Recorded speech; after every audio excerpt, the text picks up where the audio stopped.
Marco Polo, the great explorer.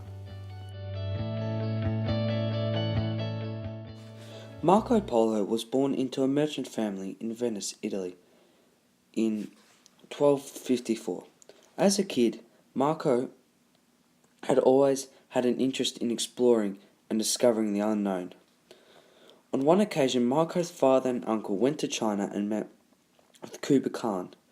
No one knew about China or Mongolia and didn't even think it existed. Kublai Khan was an emperor of the Yuan dynasty. In 1269, they returned to Venice with a letter from Kublai Khan that had been written to Pope Sulman IV. In fact, Pope Sulman IV had died the year before, and a new pope had not been appointed.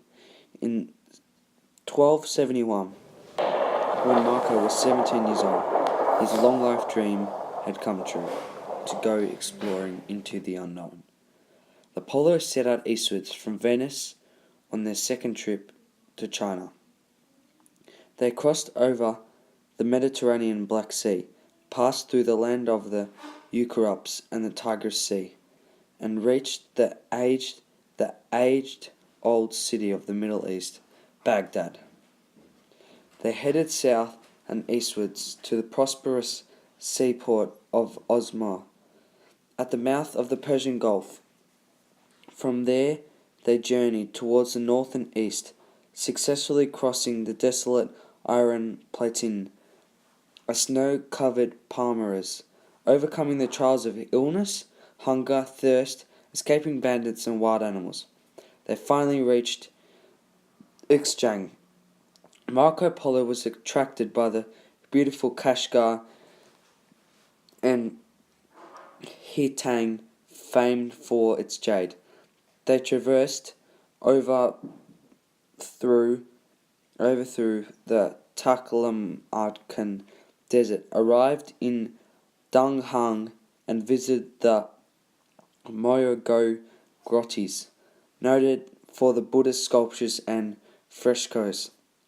They continued on their journey along the Hexi corridor and reached Shangdu in Inner Mongolia, the summer place of Kublai Khan. In 1275 AD, Kublai Khan gave him a warm welcome there and took them to Dadu, now Beijing. Clever Marco Polo quickly learned Mongolian, Chinese, and became familiar with the Chinese customs. So soon he became a confidant of Kublai Khan. He was appointed to high posts in the court and was sent on many diplomatic missions to many places in China, India, and some kingdoms of the Southeast Asia, such as Vietnam, Burma, and Samarata. Astonished at the wealth of China, luxurious imperial palace, and prosperous cities, he investigated the customs, people, geography, and culture of all the places he visited. He then reported to Kublai Khan in detail. After 17 years of this, Marco decided that he had had enough and wanted to return home. As Marco Polo laid in his deathbed in 1324, surrounded by family and friends, they urged him to tell everyone that the book he had written was fake and was fiction, but Marco just said, "I have not told you even half of what I have seen."